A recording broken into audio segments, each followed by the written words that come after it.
जो आपण हायब्रिडायझेशन शिकणार आहोत त्याच्यासाठी खूप इम्पॉर्टंट आहे, that is the periodic table. आणि या पिरियडिक टेबल मध्ये मी लास्ट टाइम तुम्हाला सांगितलं that is the atomic number of each element. So तुम्ही युट्यूबला जाऊन शॉर्ट ट्रिक्स चेक करू शकता, माझ्या चॅनलवर शॉर्ट ट्रिक्स आहेत. सो तिथं जाऊन तुम्ही पिरियडिक टेबल विदिन 5 मिनिट्स कसा लिहायचा किंवा कसा लक्षात ठेवायचा हे तुम्ही त्याच्यामध्ये करू शकता.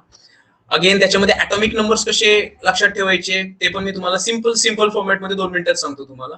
सो फक्त ॲटॉमिक नंबर जे आहेत ना ते ह्या राईट साईडचे नोबल गॅसेसचे लक्षात ठेवायचे, दॅट इज अ 2, 10, 18, 36, 54, 86 आणि 118 असे हे ॲटॉमिक नंबर्स आहेत. ह्या पिरियडिक टेबल मध्ये एवढेच लक्षात ठेवायचे. ओके, आणि पिरियडिक टेबल राईट करता आलं पाहिजे by using short trick. So हा जर 2 असेल सो दिस वन 1, हा 1 असेल. सो 10 हा 10 असेल तर तुम्हाला 9, 8, 7, 6, 5. ओके, देन बघा इकडचे जे राईट साईडचे आहेत ते इकडूनच प्रेडिक्ट करायचे.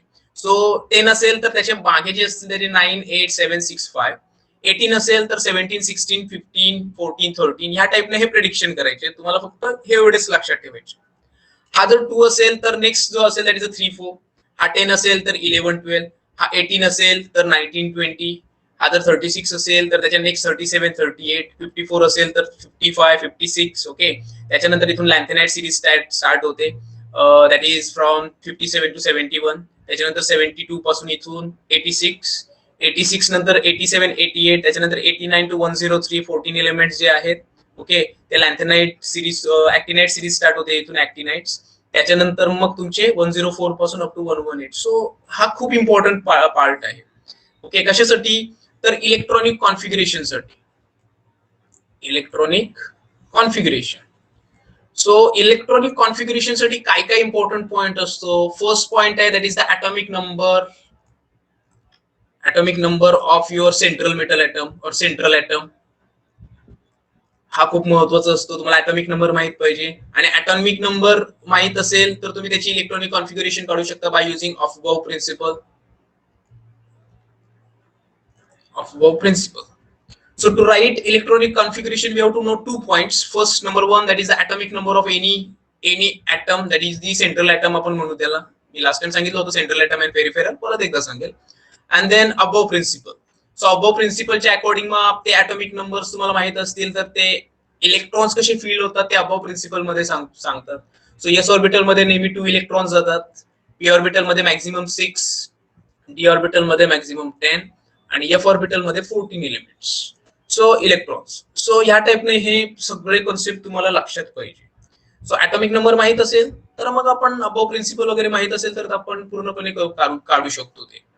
सो हे मोस्ट इम्पॉर्टंट असतं. ते 1 बाय 1 आपण शिकू नंतर. शॉर्ट ट्रिक पाहिजे असतील तरी पण व्हिडिओ आहे चॅनलवर, ती तुम्ही बघू शकता. हा झाला फर्स्ट पॉइंट. ह्या गोष्टी आजच्या लेक्चरसाठी तुम्हाला माहित पाहिजे. देन नेक्स्ट जो पॉइंट आहे दॅट इज ऍक्च्युअल लिनियर और geometry of any particular molecule. So geometry कशी काढली जाते. जॉमेट्री म्हणजे त्याचा स्ट्रक्चर काय असतो. आता हा स्ट्रक्चर कसा काढला जातो तर तुम्ही टाइप ऑफ हायब्रिडायझेशन काढलं एखाद्या पर्टिक्युलर एक्झाम्पलचं तर तुम्ही त्याचा स्ट्रक्चर जॉमेट्री प्रिडिक्ट करू शकता. हे ऍक्च्युली आज आपल्याला शिकायचं नाहीये, बट तुम्हाला ह्या गोष्टी माहित पाहिजे. आणि हा चार्ट काय तुम्हाला पाठ करायचं नाहीये, पण हा चार्ट खूप जास्त महत्वाचा आहे. जर हा चार्ट तुम्ही एकदा केलात, रिवाइज केलात किंवा पाठांतर जरी केलात तरी पण खूप म्हणजे तुमचं नॉलेज खूप जास्त वाढेल. ओके, हा लक्षात ठेवलात तर तुम्हाला फक्त माहित पाहिजे की तुमचं हायब्रिडायझेशन कोणतं आहे, बॉन्ड पेअर किती आणि लोन पेअर किती. आता बॉन्ड पेअर आणि लोन पेअर कसं ओळखलं जातं तर मी तुम्हाला एक एक्झाम्पल देतो अमोनियाचं. आता याच्यामध्ये मी तुम्हाला दाखवतो की टोटल इलेक्ट्रॉन पेअर्स लिहिलेलं आहे, त्याच्यानंतर लिहिलेलं आहे बॉन्ड पेअर काय आहेत, लोन पेअर काय आहेत. हे मी तुम्हाला एक एक्झाम्पल देतो म्हणजे तुम्हाला आयडिया होऊन जाईल. सो एक एक्झाम्पल आहे that is the ammonia. Okay, so this one is an example of ammonia. आणि अमोनियावर तुम्हाला माहित असेल लोन पेअर ऑफ इलेक्ट्रॉन्स असतं. Okay, which can be return like this. So nitrogen आणि हायड्रोजन मध्ये हे जे तुम्हाला बॉन्ड दिसत आहेत ह्याला बॉन्ड पेअर म्हणतात. So these are the bond pairs. आणि हे जो दिसतोय हा पेअर आहे, लोन पेअर, एकच लोन पेअर आहे. मग अमोनिया जेव्हा आपण हायब्रिडायझेशन काढतो त्यावेळेला तुम्हाला तो sp3 हायब्रिडायझेशन येतो. त्याच्यामध्ये किती बॉन्ड आहेत तुम्ही चेक करू शकता. नायट्रोजन हायड्रोजनचे बॉन्ड आहेत 3. सो 3 बॉन्ड पेअर आहेत आणि एक लोन पेअर आहे. सो आपण चेक करायचं. आपण जर sp3 हायब्रिडायझेशन आपण याचं काढलेलं असेल तर इथे बघा दोन ऑप्शन आहेत, sp3 हायब्रिडायझेशनची किंवा ह्याचे दोन ऑप्शन आहेत, तीन ऑप्शन आहेत टोटल. सो तुमचा स्ट्रक्चर कशामध्ये बसतो, तर 3 बॉन्ड पेअर आणि 1 lone pair. So 3 bond pair आणि 1 लोन पेअर म्हणजे तुमचा अमोनियाचा जो स्ट्रक्चर असेल तो पिरॅमिडल असेल. बघा हा एक एक्झाम्पल झाला. ओके, बघा इथे एक्झाम्पल दिलेलं आहे अमोनिया. कशावरून सांगितलं आपण की ह्याचं पिरॅमिडल स्ट्रक्चर असेल, तर त्याच्यामध्ये 3 टोटल बॉन्ड आहेत, 1 2 3 4 आहेत ऍक्च्युली. टोटल इलेक्ट्रॉन पेअर 4 आहेत, कारण एक बॉन्ड बनण्यासाठी आपल्याला टोटल 2 इलेक्ट्रॉन्स लागतात. ओके, सो ह्याला बॉन्ड पेअर म्हणतात आणि ह्याला लोन पेअर म्हणतात. ते जर आपण अमोनियाचा एक्झाम्पल घेतला, सॉरी मिथेनचा एक्झाम्पल घेतला, सो मिथेन मध्ये टोटल जर तुम्ही चेक केलं तर 1 2 3 4, सो बॉन्ड पेअर 4 आहेत. बॉन्ड पेअर किती आहेत, 4 बॉन्ड पेअर आहेत. There is no presence of an lone pair. So check करायचं, ह्याचा हायब्रिडायझेशन देखील sp3 येतं. बॉन्ड पेअर 4 आहेत, लोन पेअर नाहीये, सो त्याचा स्ट्रक्चर येणार tetrahedral. So by using this table, actually we can predict the geometry or the structure of any molecule. So हे तुम्हाला नंतर आपण जेव्हा हायब्रिडायझेशन शिकणार आहात त्याच्यानंतर आपण हा पॉइंट देखील शिकू, कारण खूप मोठा कॉन्सेप्ट आहे. आता ऍक्च्युली आपण आपल्या पॉइंट कडे येऊ, that is the hybridization. So इथे एक्झाम्पल्स तुम्ही चेक करू शकता, sp2, sp2, sp3, dsp2, नंतर that is sp3d, sp3d, sp3d2, sp3d3. जर तुम्ही चेक केलं तर बघा मी इथे दाखवतो तुम्हाला. sp बघा इथे मी लिहितो, sp असतो, sp2 असतो, त्याच्यानंतर sp3 असू शकतो, dsp2 असू शकतो. ओके, त्याच्यानंतर sp3d असू शकतो, sp3d2 असू शकतो, और sp3d3 असू शकतो. सो जनरली आपण एवढेच हायब्रिडायझेशन जास्तीत जास्त बघतो, 1 2 3 4 5 6 7. ओके, सो हे 7 टाइपचे हायब्रिडायझेशन असतं. So what is hybridisation? So hybridisation is nothing but that is the mixing. लक्षात ठेवायचं, एक minute, mixing of atomic orbitals, mixing of atomic orbitals to form hybrid orbitals. म्हणजेच काय मिक्सिंग ऑफ atomic orbitals? मग atomic orbitals म्हणजेच कोण, तर s p d हे जे ऍटम्सचे ऑर्बिटल्स असतात, sp3 d f आपण बघतो ते काय आहेत, तर ते atomic orbitals आहेत. मग sp हायब्रिडायझेशन म्हटल्यानंतर काय असतं? सो काय होतं, तर एक s हाईब बघा मी असं लिहितो की 1 s orbital mix with 1 p orbital to form. आता एक s आणि एक p मिक्स झाले की तुम्हाला टोटल 2 sp हायब्रिड ऑर्बिटल मिळतात. लक्षात ठेवायचं. आता 2 हायब्रिड ऑर्बिटल का, तर ह्याचं समजा प्लस बघा, हा जर ऑर्बिटल आहे असं पकडा की ह्याचा प्लस आणि ह्याचा प्लस जर जॉईन झाला तर ह्याचा प्लस आणि ह्याचा मायनस ह्या टाइप मध्ये होऊ शकतात. म्हणून लक्षात ठेवायचं, याला म्हणतात 2 sp हायब्रिड ऑर्बिटल, पण ह्याला म्हटलं जातं फक्त sp hybrid. So when 1 s orbital mix with 1 p orbital, they combinedly form a 2 hybrid orbital, that is a 2 sp hybrid orbital. Okay, so लक्षात ठेवायचं ह्याचा नंबर किती आहे, 1 आणि 2, म्हणून 2 sp हायब्रिड ऑर्बिटल तयार होतात. आता हायब्रिड म्हणजे तुम्हाला माहित असेल की आपण काय करतो, तर 2 स्पेसिस एकत्र करतो आणि तिसरी काहीतरी नवीन स्पेसिस बनवतो, बरोबर. मग त्याच्यामध्ये 2 गोष्टी असू शकतात. कशा असू शकतात, एकामध्ये एकाचा कॅरेक्टर जास्त असेल किंवा दुसऱ्यामध्ये दुसऱ्याचा कॅरेक्टर जास्त असेल, बरोबर. बघा तुम्हीच विचार करा, जर आपल्याकडे 2 सपोज आपल्याकडे एक रेड स्पेसिस आहे, बघा एक रेड स्पेसिस आहे आणि एक सपोज आपल्याकडे ग्रीन स्पेसिस आहे, यांच्या कॉम्बिनेशनने एक नवीन न्यू कलर तयार होणार, बरोबर, न्यू कलर तयार होणार. बट हा जो न्यू कलर असणार हा कसा असणार आहे, बरोबर, तर त्याच्यामध्ये एक तर रेड जास्त असेल किंवा ग्रीन जास्त असेल, म्हणजे याचा अर्थ जो नवीन हायब्रिड कलर असणार आहे तो 2 टाईपचा असू शकतो. किती टाईपचा असू शकतो, 2 टाईपचा. एकामध्ये रेड कलर जास्त असेल तर त्याला रेड शेड येणार, जर ग्रीन कलर जास्त झाला तर ग्रीन शेड येणार. म्हणून हा कन्सेप्ट असा म्हटलं जातं, असं सांगितलं जातं. मग डेफिनेशन विचारली, what is sp hybrid orbital और what is sp hybridization? When 1 s orbital mix with 1 p orbital to form total 2 sp hybrid orbital is called as sp hybridization. मग sp2 hybridization म्हणजेच काय? इथेच आहे की 1s आणि 2p. बघा 1s plus 2p total किती झाले? हे हा 1 आणि हे 2 टोटल झाले 3. सो 3sp2 हायब्रिड ऑर्बिटल तुम्हाला तिथे बनतील, बरोबर? म्हणजेच sp2 हायब्रिडायझेशन म्हणजेच काय? तर एक s ऑर्बिटल जेव्हा 2p ऑर्बिटल सोबत मिक्स होऊन एक नवीन हायब्रिड ऑर्बिटल बनणार, त्याचा काउंट किती असणार? तर 1s आणि 2p आहे, टोटल 3 काउंट असणार, म्हणून 3sp2 hybrid orbital. Same way न sp3.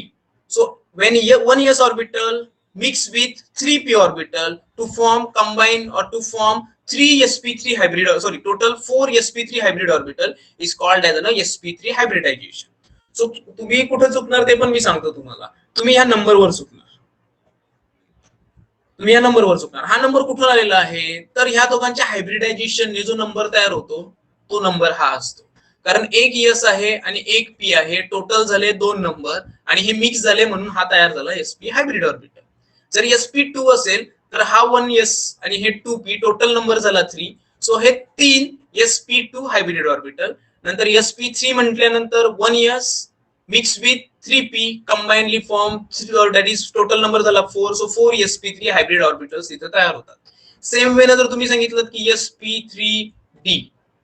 So when one s orbital combines with 3 or mix with 3p orbital and 1d orbital to form total 5 sp3d hybrid orbitals. So such type of hybridization is called as an sp3d hybridization. So असा हा generally concept असतो आणि हा मिक्सिंगचा concept असतो, बाकी काही नाहीये. Hybrid तयार करणं. आता हायब्रिड तुम्ही बॉटनी किंवा झू हे तुमचे सब्जेक्ट्स असतील, बट हायब्रिड तुम्हाला माहित असेल की जेव्हा 2 डिफरंट स्पेसीज आपण कंबाईन करतो, मग जर झुलॉजी म्हटल्यानंतर तुमचे जेनेटिक्स मध्ये पण तुम्ही चेक करू शकता आणि ह्याच्यामध्ये बॉटनीमध्ये म्हटल्यानंतर मग तुमचे प्लांट स्पेसीज वगैरे जे आहेत की आपण 2 प्लांट सिमिलर, सपोज मँगोज घेतले, मँगोच्या 2 स्पेसीज घेतले आणि कंबाईन केलं आणि त्याच्यापासून नवीन हायब्रिड तयार होतो, हे आपल्याला सर्वांना माहिती आहे. तसंच केमिस्ट्रीमध्ये पण असतात, हे हायब्रिड ऑर्बिटल्स तयार होतात. कसे होतात? तर ॲटॉमिक ऑर्बिटल्स, एस ॲटम आहे, so S atomic orbital P atomic orbital combine होतात आणि आपल्याला हायब्रिड ऑर्बिटल तयार करतात. हायब्रिड ऑर्बिटल म्हणजेच दोघांचं मिक्सिंग. ओके, सो हा पर्टिक्युलरली जनरल कन्सेप्ट आहे हायब्रिडायझेशनचा. ओके, सो ह्याच्यामध्ये तुम्हाला काही डाऊट असेल तर तुम्ही विचारू शकता.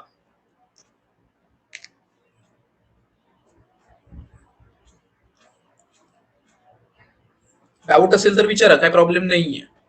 हा जनरली एक जनरल कन्सेप्ट आहे आपला, हा ओरिजिनल कन्सेप्ट, ऍक्च्युअल कन्सेप्ट नाहीये. तुम्ही नंतर डेफिनेशन जाऊन चेक करू शकता. कोणाला डाऊट नसेल तर मग आपण पुढचा पॉईंट घ्यायचा का? Excuse me sir. sp3d करून दाखवा ना सर. sp3d असं करून दाखवा. 1s orbital.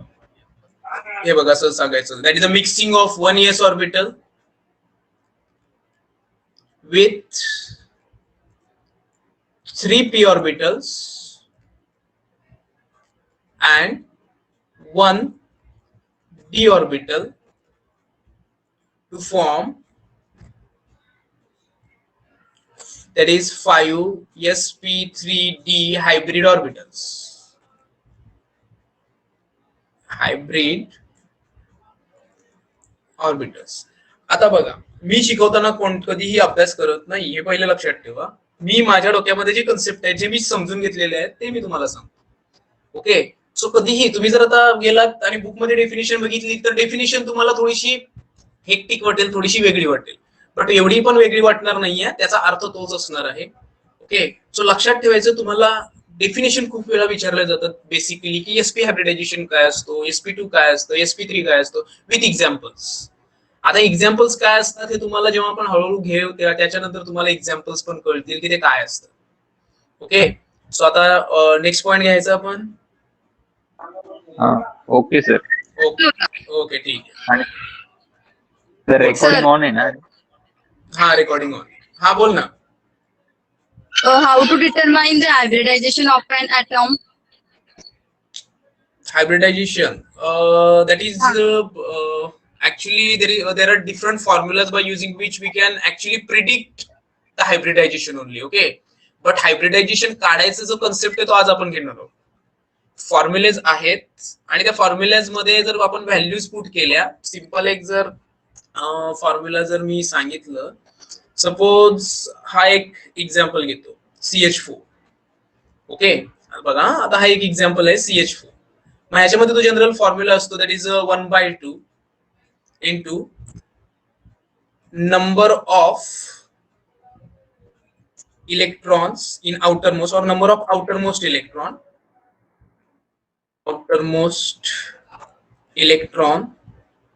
एक मिनिट मी हे रफ करतो.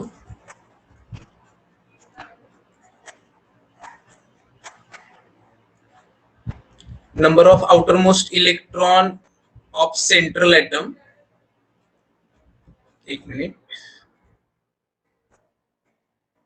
central atom plus number of peripheral atoms, then minus that is, एक मिनिट, positive charge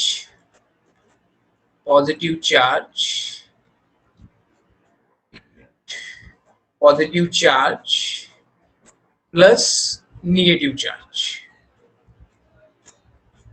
हा जनरली एक फॉर्म्युला असतो by using which we can actually predict the hybridization. So suppose आपण हा एक एक्झाम्पल घेतोय हायब्रिडायझेशन काढण्याचा, जस्ट नंबर प्रिडिक्शन, पण ऍक्च्युअली तो कन्सेप्ट काय तो आज आपण घेणार आहोत. So 1/2 number of outermost electron of central atom आहे कार्बन. एक मिनिट, थोडासा इश्यू होतो नेहमी, हा पेन जो आहे ह्या पेनचा खूप इश्यू होतो. ठीक आहे, आता सो कार्बनचा ऍटॉमिक नंबर आहे 6, राईट. आणि कार्बनचं जर इलेक्ट्रॉनिक कॉन्फिगरेशन बघितली 1s2 2s2 and 2p2. So outermost orbital आहे सेकंड, सो 2 + 2 4. सो 4 तुमचे आउटरमोस्ट इलेक्ट्रॉन्स आहेत, प्लस हा आहे तुमचा पेरिफेरल ऍटम हायड्रोजन जो आहे 4, त्याचा नंबर आहे 4. There is a no positive charge, no negative charge, so -0 + 0. Okay, so it becomes 1/2 into 4 + 4, that is 8. so number आला 4. सो हा झाले, हे झाले तुमचे बॉन्ड पेअर. आणि जर हे 4 बॉन्ड पेअर असतील, बरोबर, इथे पॉझिटिव्ह निगेटिव्ह चार्ज असेल तर कळतं आपल्याला. बॉन्ड पेअर असतील तर त्याचा जो स्ट्रक्चर येतो तो असतो टेट्राहेड्रल. आणि जर S4 आलेला आहे, 4 म्हटल्यानंतर कोण येणार, तर तो येणार फक्त sp3 हायब्रिडायझेशन. जर हा नंबर 2 आला तर तो येणार sp. जर 3 नंबर आला, तुमचा आन्सर जर 3 आला तर तो येणार sp2. ओके, 4 आला तर sp3 और दॅट इज dsp2. बघा, हे असं असतं. म्हणजे ह्याच्यावरून आपल्याला कळतं, जर इथे निगेटिव्ह चार्ज असता किंवा काही हे असतं तर तुम्हाला ते जमलं असतं. So this is a general formula by using which we can actually predict the hybridization of any atom or any molecule. So CH4 जो मॉलिक्यूल आहे, ह्याच्यात जर हा जो फॉर्म्युला जर यूज केला, त्याचे number of outermost electrons of central atom, हा सेंट्रल ऍटम आहे, plus number of peripheral atom, then minus positive charge. जर चार्ज असेल, सपोज आपला हा आहे BH3-.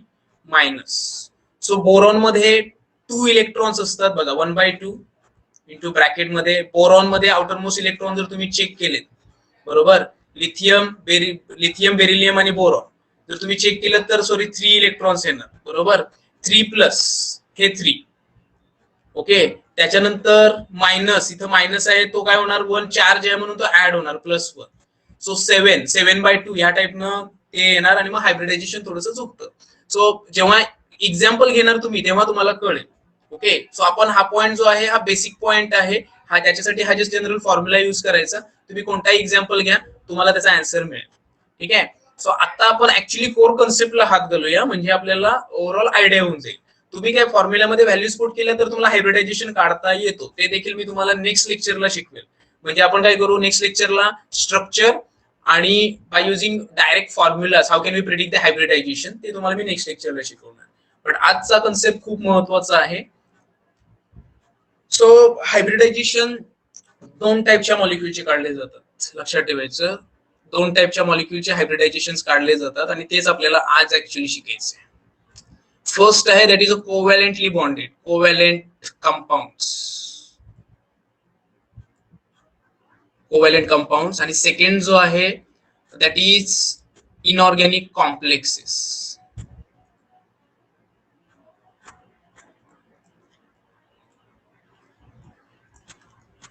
खूप महत्वाचा पॉइंट आहे, आणि हा जर कळाला तर तुम्हाला सगळेच पॉइंट कळतील. सो कोव्हॅलंट कंपाऊंड म्हणजेच कोणते, तर ज्यांच्यामध्ये कोव्हॅलंट बॉन्ड आहे ते ऑल कंपाऊंड्स. म्हणजेच एक्झाम्पल घेऊ आपण सिंपल की BeCl2 हा एक एक्झाम्पल आहे, CH4 हा एक एक्झाम्पल आहे, देन अमोनिया आहे, देन AlCl3 हा एक एक्झाम्पल आहे, देन XCF6 हे एक्झाम्पल्स आहेत, XCF4 और XC, एक मिनिट, XCF4O हा देखील एक्झाम्पल आहे, किंवा XCF2, देन IF7. सो हे जे एक्झाम्पल्स तुम्हाला, हे जे कंपाऊंड्स तुम्हाला दिसत आहेत, so these are the covalent compounds. आणि ह्यांचे हायब्रिडायझेशन काढण्यासाठी कन्सेप्ट वेगळा असतो, लक्षात ठेवायचं. आणि नेक्स्ट जो आहे दॅट इज इनऑर्गॅनिक कॉम्प्लेक्स. मग इनऑर्गॅनिक कॉम्प्लेक्स कोणतेही असेल, तुम्ही निकेल घ्या, NiCO4 घ्या, नंतर CuNH3 घ्या. ओके, सो या टाईपनं हे खूप सारे एक्झाम्पल्स आहेत त्याच्यामध्ये. त्याच्यानंतर हे कोणतेही कॉम्प्लेक्स तुम्ही घेऊ शकता. आपण नंतर मग कॉम्प्लेक्सेस बघू, आणि त्या कॉम्प्लेक्सेस वरून आपण हे चेक करू. किंवा तुम्ही Fe चे कॉम्प्लेक्सेस घ्या, FeCO किंवा Fe2CO5 घ्या, किंवा अदर खूप आहेत त्याच्यामध्ये. आता मला एक्झाम्पल्स काही सगळेच पाठ नाहीये, बट आपण एक एक करून एक्झाम्पल्स घेऊ. सो निकेल झालं, झिंक, झिंक क्लोराईड घ्या, ZnCl4 घ्या, ZnCl2 घ्या, किंवा एक मिनिट, NiCO4 झालं, NiCN4 हा घ्या 2-, किंवा FeF6 घ्या, FeF6 घ्या, दॅट इज FeF6 3-. सो ह्या टाइपचे जे तुम्हाला इनऑर्गॅनिक कंपाऊंड्स किंवा कॉम्प्लेक्सेस दिसत आहेत, हे यांचं प्रेडिक्शन करणं किंवा यांची कॉन्फिगरेशन किंवा हायब्रिडायझेशन काढणं हा वेगळा कन्सेप्ट आहे. सो आपण हे दोन्ही कन्सेप्ट आज शिकणार आहोत. ओके, सो हे दोन्ही कन्सेप्ट शिकण्यासाठी हे जे आहेत, हे जर तुम्ही चेक केलं तर हे सगळे कॉम्प्लेक्सेस आहेत, इनऑर्गॅनिक कंपाऊंड्स आहेत, आणि हे कोव्हॅलंट कंपाऊंड्स आहेत. सो लक्षात ठेवायचं, आता ZnCl4, ZnCl2 हे देखील कोव्हॅलंट कंपाऊंड मध्ये येतं, बट मेटल अटॅच असल्यामुळं, मेटल इलेक्ट्रोपॉझिटिव्ह असतात, त्याच्यामुळे हे कॉम्प्लेक्सेशन मध्येच मॅक्झिमम जातं. सो हे असे खूप सारे कॉम्प्लेक्सेस आहेत, आणि त्याचे हायब्रिडायझेशन आज आपल्याला काढायचे आहे. आणि मी आज जो कन्सेप्ट शिकवणार आहे तो कन्सेप्ट लक्षातच ठेवून घ्या, कारण त्याचा मी तुम्हाला पॉइंट काय सांगतो ह्याच्यामध्ये सर्वात महत्वाचा, की एकदा हे जर तुम्हाला कळालं की कसं काढायचं, तर तुम्ही कोणत्याही कंपाऊंडचं हायब्रिडायझेशन काढू शकता. आणि हे तुम्हाला इनऑर्गॅनिक मध्ये खूप जास्त इम्पॉर्टंट वाटेल, किंवा तुम्हाला इझी पण वाटेल जेव्हा तुम्ही इनऑर्गॅनिक केमिस्ट्री शिकणार. ठीक आहे, सो आता आपण 1 बाय 1 एक एक्झाम्पल घेऊ, आणि हवं तर आपण एक काम करू, आपले जे मागचे एक्झाम्पल आहेत हे एक्झाम्पल्स आपण बरोबर आहेत की नाही चेक करण्यासाठी आपण घेऊ. सो फर्स्ट आपण एक्झाम्पल घेऊया, BeCl2 घेऊया. ठीक आहे, आता BeCl2 मी एक्झाम्पल घेतोय. आता आपण काय करणार आहोत, दॅट इज द हायब्रिडायझेशन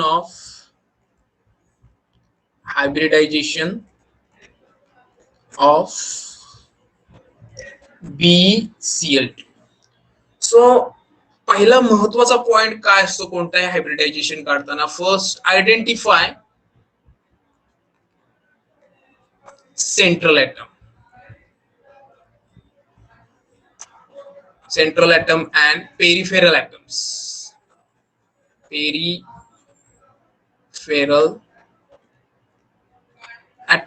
हा पहिला कन्सेप्ट असतो. सो बघा, हे मी स्टेप्स लिहितोय मुद्दाम, आणि आपण नंतर मग आपला पॉइंट घेऊ. सो सेंट्रल ॲटम म्हणजेच कोण, ज्याचा नंबर जो सिंगल नंबर मध्ये असेल, सिंगल और असला तर डबल असू शकतो. कॉम्प्लेक्स कंपाऊंड मध्ये तो डबल असतो. हा कुठे असतो डबल, तर कॉम्प्लेक्स कंपाऊंड मध्ये. सो सेंट्रल ॲटम जो असतो तो सिंगल असतो, आणि पेरिफेरल म्हणजेच आउटर मोस्ट ॲटम्स. जे लार्ज इन नंबर्स असतात. ओके, लार्ज नंबर मध्ये असतात. मग सेंट्रल ॲटम सिंगल असतो. आता BeCl2 ह्याच्यामध्ये Be जो आहे, so Be is a central atom and Cl2 जो आहे ह्याला आपण पेरिफेरल ॲटम म्हणणार. हा झाला पहिला कन्सेप्ट की तुम्ही कोणताही ॲटम घेणार, सिंपल लक्षात ठेवायचं की जो सिंगल आहे तो सेंट्रल ॲटम आणि जो पेरिफेरल आहे, पेरिफेरल म्हणजे जो जास्त नंबर मध्ये आहे तो पेरिफेरल ॲटम. हा कन्सेप्ट एवढा लक्षात ठेवा अगोदर, म्हणजे तुम्हाला पुढचं आयडेंटिफाय होत जाईल. मग तुम्ही कोणताही एक्झाम्पल घ्या. मग आपण जर 1 बाय 1 जर एक्झाम्पल घेतले इथे, सो ह्या केसमध्ये Be सेंट्रल ॲटम आहे आणि Cl2 काय आहे तुमचे, तर पेरिफेरल ॲटम्स आहे. तुम्ही चेक करू शकता कोणताही घ्या एक्झाम्पल. तुम्ही जर BF3 घेतलात तर बी तुमचा सेंट्रल ॲटम आहे, फ्लोरीन तुमचे काय आहे तर पेरिफेरल ॲटम आहे, 3 फ्लोरीन. इथं SO2 आहे, सल्फर तुमचं सेंट्रल ॲटम आहे, ऑक्सिजन तुमचा कोण आहे तर peripheral atom, 2 oxygen peripheral. Carbon central atom, 4 oxygen atoms are peripheral. 1 nitrogen atom, that is the central atom. Remaining 3 hydrogen atoms are peripheral atom. In this case, oxygen is central atom and 2 hydrogen atoms जे आहेत ते peripheral. PCl5, phosphorus तुमचा central atom, chlorine जो आहे that is the peripheral atom. या केस मध्ये देखील sulphur central atom, fluorine तुमचे 4 peripheral atom. Chlorine central atom, 3 fluorine तुमचे काय आहेत तर पेरिफेरल ॲटम्स आहे. इथे I3 मायनस आहे, लक्षात ठेवा. आता I3 मायनस आहे याचा मिनिंग काय झाला तर इथं एक आयोडीन असणारच, म्हणजे 1 आयोडीन जो आहे तुमचा सेंट्रल ॲटम आहे, म्हणजे इथं असं आहे हा 1 आयोडीन सेंट्रल ॲटम आहे आणि 2 आयोडीन राहिलेले आहेत ते काय आहे तर तुमचे पेरिफेरल ॲटम्स आहे. Sulphur central atom, 6 fluorine atoms are peripheral. Bromine central atom, 5 fluorines are peripheral atoms. Xenon central atom, 4 fluorine peripheral atom. Iodine central atom, 7 fluorine तुमचे काय आहेत तर पेरिफेरल ॲटम्स आहेत. सो ह्या टाइपनं एवढं हे लक्षात ठेवायचं आणि हा कन्सेप्ट लक्षात ठेवा. So first identify central atom and peripheral atom. Okay. Then second point, most important point, that write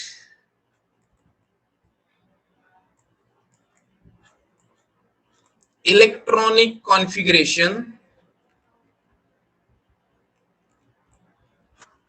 of central atom. बघा, तुम्हाला इलेक्ट्रॉनिक कॉन्फिगरेशन काढता आली पाहिजे सेंट्रल ॲटमची. ओके, सेकंड पॉइंट हा असतो. हे दोनच ऍक्च्युअली कन्सेप्ट आहेत, ते आपल्याला हायब्रिडायझेशन काढण्यासाठी सर्वात महत्वाचे असतात. सो आता write electronic configuration central atom साठी तुम्हाला काय माहित पाहिजे? We have to know the atomic number of that particular atom. Okay, atomic number of that particular atom हे माहित असेल तर तुम्ही त्याची इलेक्ट्रॉनिक कॉन्फिगरेशन लिहू शकता. सो हे इम्पॉर्टंट पॉइंट आहेत आणि हे पॉइंट कुठेतरी नोट करून ठेवा, तुम्हाला हे लक्षात ठेवायचे. सो चला आपण, मी बुक मेथड वापरत नाहीये, मी माझी मेथड वापरतोय आणि तीच मेथड आपल्याला ह्या सगळ्यामध्ये लिहायची आहे. सो फर्स्ट जो येणार नंबर 1, पॉइंट नंबर 1, आता आपण एक्झाम्पल घेतोय. आपला एक्झाम्पल आहे that is the BeCl2. Okay, so first point येणार ह्याच्यामध्ये that is the electronic configuration of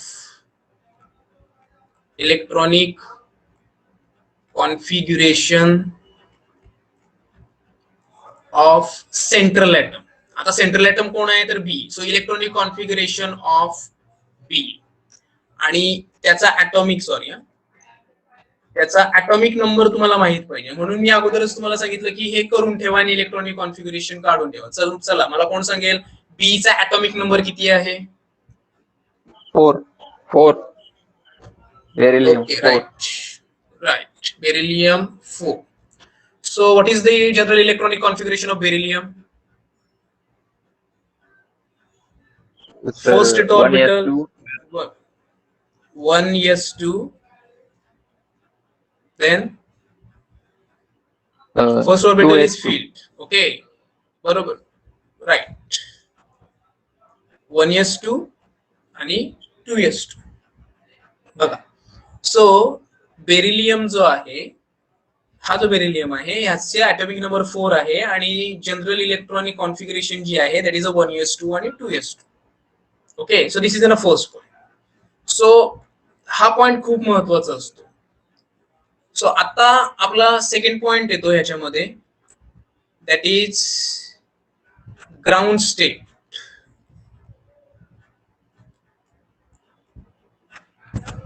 ground state of beryllium. आता बेरिलियम ग्राउंड स्टेट मध्ये कसं असणार, तर याचे जे ऑर्बिटल्स आहेत ते लिहायचे अगोदर. सो मी अगोदर 1s लिहितो. 1s नाही लिहिलं तरी चालतो, लक्षात ठेवायचं. त्याच्यानंतर आपण 2s लिहायचं. आता 2s मध्ये इथे p ऑर्बिटल पण असतो, सेकंड ऑर्बिटल p पण असतो, एवढं विसरायचं नाही. जरी त्याच्यामध्ये नसेल तरी ते लिहायला विसरायचं नाही. का विसरायचं नाही ते मी तुम्हाला थोडक्यात सांगतो. So general electronic configuration ground state मध्ये बेरिलियम मध्ये किती ऍटम आहेत, तर हा आहे 1s, this one is a 2s and this one is a 2p. लक्षात ठेवायचं, कारण सेकंड ऑर्बिटल जो आहे तिथं p ऑर्बिटल पण अवेलेबल आहे, बट तो त्याच्यामध्ये इलेक्ट्रॉन्स नाहीये. सो आपण हे इलेक्ट्रॉन्स भरून घेऊया. सो 1s मध्ये किती इलेक्ट्रॉन्स आहेत, so 2 electrons are present in 1s. So fill that electrons, pair up असणार ते इलेक्ट्रॉन्स. त्याच्यानंतर 2s मध्ये किती आहेत, 2 electrons. Okay, so this is an second point, that is a ground state beryllium, ground state of beryllium. आता third point काय येतो, excited state atoms or excited state of beryllium. So what is excited state? आता excited state कशासाठी, काय महत्व आहे excited स्टेटचं? So तुम्हाला मी concept सांगायचं राहिलं माझं, की इकडेच येऊ अगोदर. कोव्हॅलेंट कंपाऊंड जे असतात ह्याच्यामध्ये बघा, हा काय कन्सेप्ट सांगतोय. कोव्हॅलेंट कंपाऊंड जे असतात त्याच्यामध्ये जेव्हा सेंट्रल ऍटम पेरिफेरल ऍटम सोबत काय करतो, बॉन्ड तयार करतो, त्यावेळेला जो तुमचा पेरिफेरल ऍटम असतो आणि सेंट्रल ऍटम असतो ते कंट्रीब्युशन करतात 1 इलेक्ट्रॉन इच. 1 इलेक्ट्रॉन इच. म्हणजे जर मला बॉन्ड बनवायचा आहे बेरिलियम आणि क्लोरीन ह्याच्यामध्ये, जर मला बॉन्ड बनवायचा आहे किंवा बॉन्ड बनवण्यासाठी बेरिलियम 1 इलेक्ट्रॉन देणार आणि क्लोरीन 1 इलेक्ट्रॉन देणार. हे दोन्ही काय करणार, ते इलेक्ट्रॉन शेअर करणार आणि एक बॉन्ड तयार करणार. लक्षात ठेवायचं. सो हा जो बॉन्ड तयार झालेला आहे कशापासून बनलेला आहे, तर बेरिलियम 1 इलेक्ट्रॉन देतो कोव्हॅलेंट कंपाऊंड्स मध्ये आणि क्लोरीन 1 इलेक्ट्रॉन देतो. सो 1 इलेक्ट्रॉन जे येतात, so they actually share that 2 electrons or share each electron that is 1 electron each, and due to that sharing there is a bond, there is a formation of a bond, and that is called as a covalent bond. आपल्याला माहित असेल covalent म्हणजे काय, that is a sharing of electrons. So central atom share electrons with peripheral atom for the formation of a bond, that is called as that is covalent bond. So in a covalent compounds 1 electron each atom, so each atom contributes 1 electron. लक्षात ठेवायचं. म्हणून beryllium मधून 1 electron येणार आणि chlorine मधून 1 electron येणार for the formation of an 1 bond. But या केसमध्ये 2 क्लोरीन ऍटम्स आहेत. बघा किती ऍटम आहेत, 2 क्लोरीन. सो लक्षात आलं पाहिजे तुम्हाला की बेरिलियम 2 इलेक्ट्रॉन अवेलेबल करणार आणि प्रत्येक क्लोरीन 1 इलेक्ट्रॉन देणार आणि तिथं 2 कोव्हॅलेंट बॉन्ड तयार होणार. ओके, इथं किती बॉन्ड तयार होणार, 4 बॉन्ड तयार होणार. इथं किती बॉन्ड तयार होणार, 3 बॉन्ड्स तयार होणार. इथं 3 बॉन्ड्स तयार होणार. इथं 6 बॉन्ड्स तयार होणार. इथं 4 प्लस ऑक्सिजन, 1 ऑक्सिजन 2 बॉन्ड देतो, तो टोटल 6 बनणार. इथं 2 बॉन्ड्स आणि इथं 7. सो या टाइपनं peripheral atoms actually indicates the number of covalent bonds in that compound. So हा कन्सेप्ट लक्षात ठेवा की कोव्हॅलेंट कंपाऊंड मध्ये प्रत्येक इलेमेंट जो असतो, ऍटम जो असतो, it contributes 1 electron. Okay, so हा एक कन्सेप्ट लक्षात ठेवायचा. And in inorganic complexes only these ligands, लक्षात ठेवायचं, लिगॅंड contributes 2 electron each. लक्षात ठेवायचं. इनऑर्गॅनिक कॉम्प्लेक्सेस मध्ये एक जो लिगॅंड असतो तो 2 इलेक्ट्रॉन देतो, म्हणजे एक ऑर्बिटल तो फिल करू शकतो. ओके, आणि इथे जो पेरिफेरल ऍटम आहे तो फक्त 1 इलेक्ट्रॉन देतो आणि तुमचा जो सेंट्रल ऍटम आहे तो 1 इलेक्ट्रॉन देतो आणि त्याच्यामुळे बॉन्ड तयार होतो. हा कन्सेप्ट खूप महत्वाचा आहे, ते तुम्हाला एक्झाम्पल ने समजेल. सो बघा, हा आहे आपला एक्झाम्पल. आता या एक्झाम्पल मध्ये एक्साइटेड स्टेट म्हणजे काय असतं आणि ग्राउंड स्टेट मध्ये डिफरन्स काय असतो. Ground state means that is a general state of that particular atom. मग आता बेरिलियमची इलेक्ट्रॉनिक कॉन्फिगरेशन होती, इलेक्ट्रॉन 4 होते, 1s2 2s2. सो या टाइपने लिहिलं. आता बेरिलियमला किती इलेक्ट्रॉन अवेलेबल करायला लागतील 2 क्लोरीन सोबत बॉन्ड तयार करण्यासाठी, कोण सांगेल मला. एका बेरिलियमला किती इलेक्ट्रॉन्स अवेलेबल करायला लागतील 2 क्लोरीन सोबत बॉन्ड तयार करण्यासाठी? सांगू शकतो कोण? Sir two electrons. बरोबर. जर सपोज तो Cl3 असता तर बेरिलियमला 3 इलेक्ट्रॉन्स अवेलेबल करायला लागले असते for the formation of bond with that 3 chlorine atoms. पण इथं क्लोरीन एटम 2च आहेत, म्हणजे बेरिलियमला 2 इलेक्ट्रॉन काय करायला लागतील, फ्री करायला लागतील. तेव्हा 2 क्लोरीन एक इलेक्ट्रॉन देणार आणि तो तिथं काय होणार, अटॅच होणार. सो आता जर तुम्ही ग्राउंड स्टेट मध्ये बेरिलियम बघितला तर इथं एक इलेक्ट्रॉन अवेलेबल नाहीये, इथं पेअर आहे. बरोबर. आता पेअर आहे याचा अर्थ काय आहे की आता बेरिलियमला आपल्याला एनर्जी प्रोव्हाइड करायला लागेल. जर आपण त्याला एनर्जी प्रोव्हाइड केली तर it can goes from ground state to excited state. Concept काय सांगतो, सिंपल कन्सेप्ट सांगतो. त्या दिवशी पण आपण बघत होतो सिंगलेट स्टेट आणि ट्रिपलेट स्टेटच्या वेळेला, की जेव्हा एखादा मॉलिक्यूल एनर्जी ऍब्सॉर्ब करतो त्याच्यामधले इलेक्ट्रॉन जो आहे त्याचं इलेक्ट्रॉनचं ट्रान्झिशन होतं from lower energy to higher energy. Lower energy म्हटल्यानंतर ग्राउंड स्टेट एनर्जीला लोअर एनर्जी म्हणतात आणि हायर एनर्जी म्हणजे तुमची एक्साइटेड स्टेट. लक्षात ठेवायचं. मग आपल्याला काय करायला लागेल, बेरिलियमचा एक इलेक्ट्रॉन पुढे एक न्यायला लागेल अवेलेबिलिटीसाठी. म्हणून काय होणार तर एक्साइटेड स्टेट मध्ये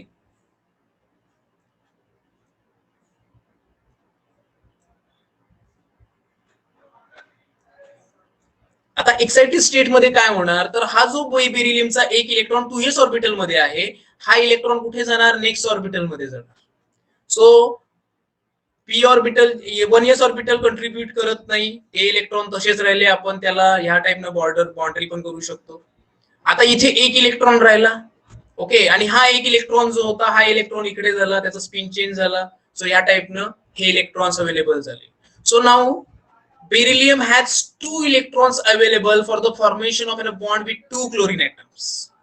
ओके, समजलं तुम्हाला. आता सपोज इथे अगोदरच इलेक्ट्रॉन असते तर एक्साइटेड स्टेटचे इलेक्ट्रॉन्स बदलले नसते. लक्षात ठेवायचं, एक्साइटेड स्टेटचे इलेक्ट्रॉन कधी मायग्रेट होतात, जेव्हा आपल्याला गरज असते त्यावेळेला एक्साइटेड स्टेट मधला इलेक्ट्रॉन आपण मायग्रेट करतो.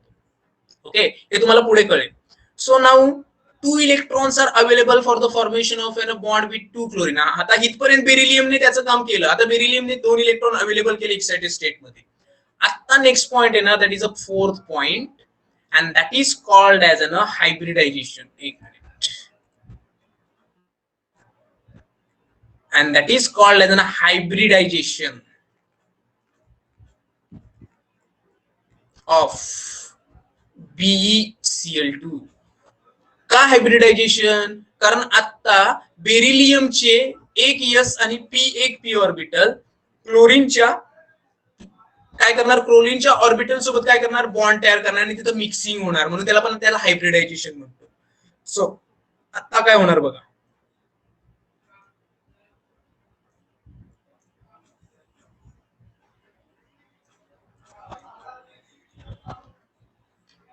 सो 1s चे इलेक्ट्रॉन तसेच राहिले.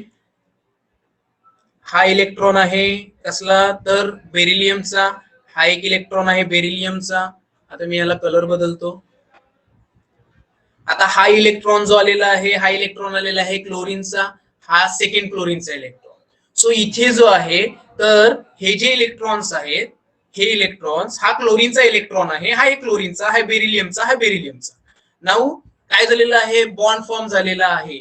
आणि जर तुम्ही बॉन्ड फॉर्म बघितलात तर कोणत्या कोणत्या ऑर्बिटलची मिक्सिंग झालेली आहे तर बघा, हा इथे लिहितो मी, हा 1s आहे, हा 2s आहे आणि हा 2p आहे. सो 1s ऑर्बिटल, एक एस ऑर्बिटल काय झालेला आहे, मिक्स झालेला आहे. कशासोबत तर एका पी ऑर्बिटल सोबत. and we get sp hybrid orbital, so that is called as an sp hybridization.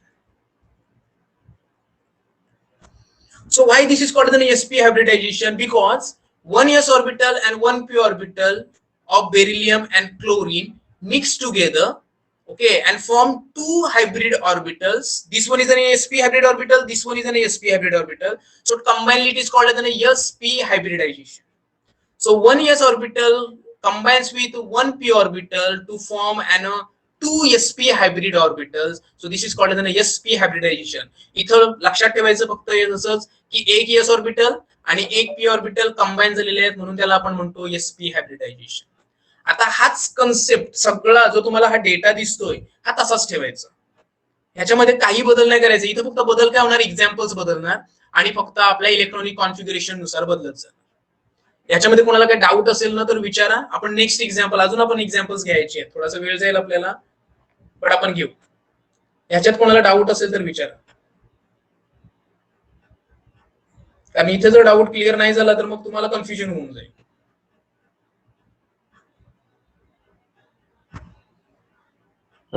Excuse me sir. Sir खाली सर.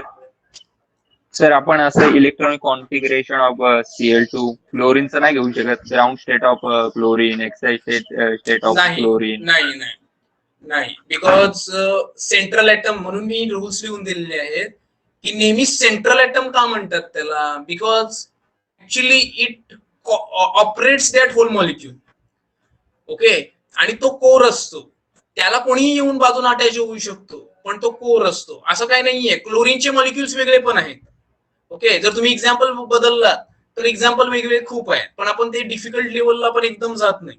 आपण काय करतो, जे एक्झाम्पल्स रेग्युलरली आहेत, इनऑर्गॅनिक कोव्हॅलंट कंपाऊंड आहेत ते आपण घ्यायचे. म्हणून हा कन्सेप्ट केमिस्ट्रीमध्ये मी तुम्हाला सांगतो की हायब्रिडायझेशन कसं काढायचं असतं. तर हायब्रिडायझेशन मध्ये रूल आहे that there is must be one central atom and peripheral atoms are present, whether that is 1 or 2, काही फरक पडत नाही. बट तिथं तुमचं हायब्रिडायझेशन साठी तुमचं सेंट्रल ॲटम पाहिजेच पाहिजे. ओके, म्हणून आपण त्या एक्झाम्पल्स घेतो.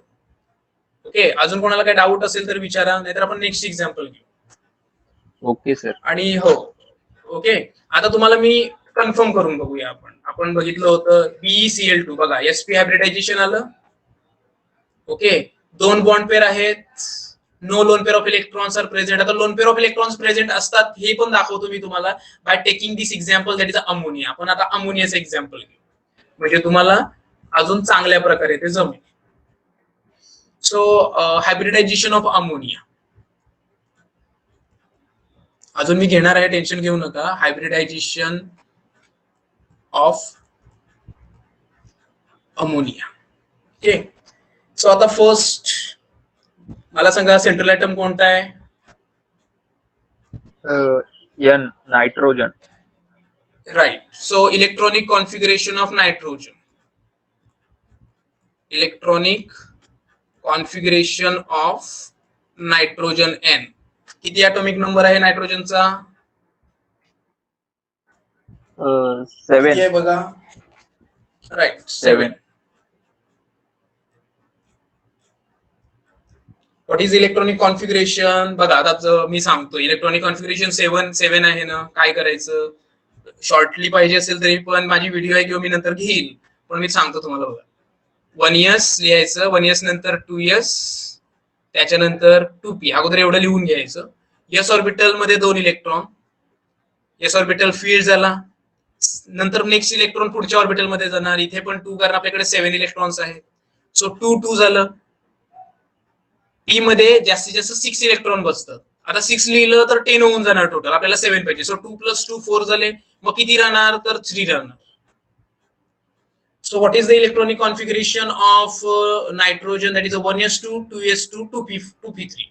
जर ऑक्सिजन असेल, ऑक्सिजन आणि इथं जर 8 लिहिला तर इथं 4 येणार. फ्लोरीन लिहिला तर इथं 5 येणार, आणि जर तुम्ही पुढचा निऑन लिहिला तर इथं 6 येणार. निऑन नंतर पुढे कोणी नसतं. मग जर सोडियम घेतला तर सोडियम मध्ये हा फील्ड असणार. सो ह्या टाइपने हे काढायचं. आता सेकंड पॉइंट येणार बघा, आता येणार, that is the your ground state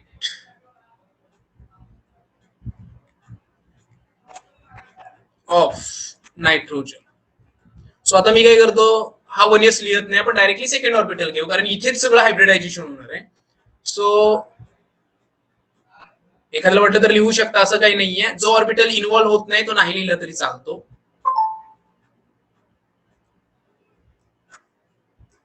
so this one is an P. आता ऑर्बिटल मध्ये इलेक्ट्रॉन कसे फिल करायचे ते पण सांगतो. एस मध्ये 2 आहेत, so 2 electrons directly filled out होणार. पी मध्ये 3 आहे, सो पहिला इलेक्ट्रॉन जाणार इथे, सेकंड इलेक्ट्रॉन जाणार इथे, आणि थर्ड इलेक्ट्रॉन जाणार इथे. ओके, बघा आता 1 मिनिट.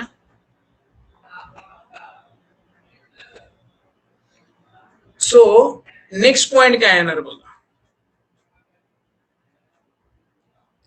एक्साइटेड स्टेट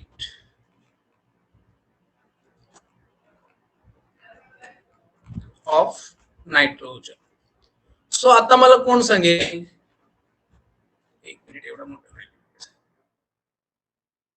किती बघा. हा, मी आता क्वेश्चन काय विचारतोय, आपल्याला किती इलेक्ट्रॉन अवेलेबल करायचे आहेत for the formation of an ammonia.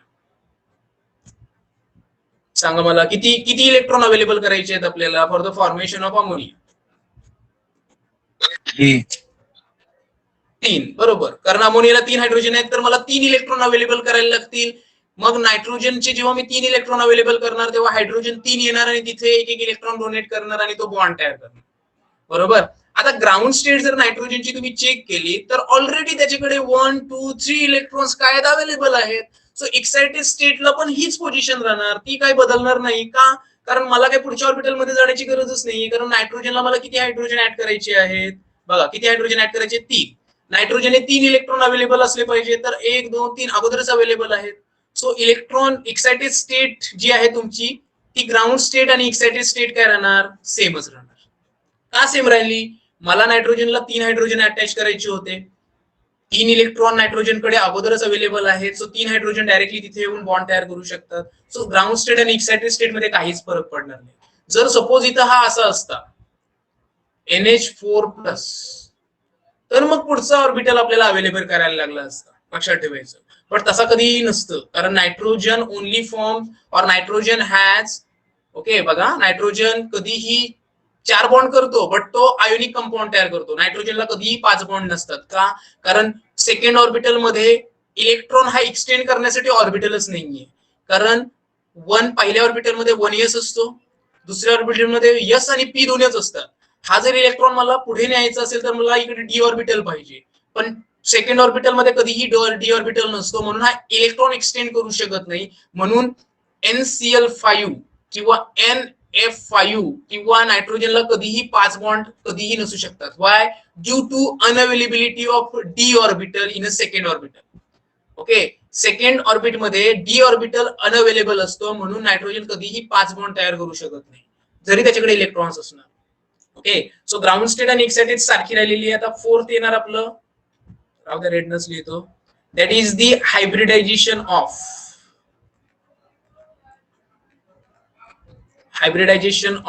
Ammonia.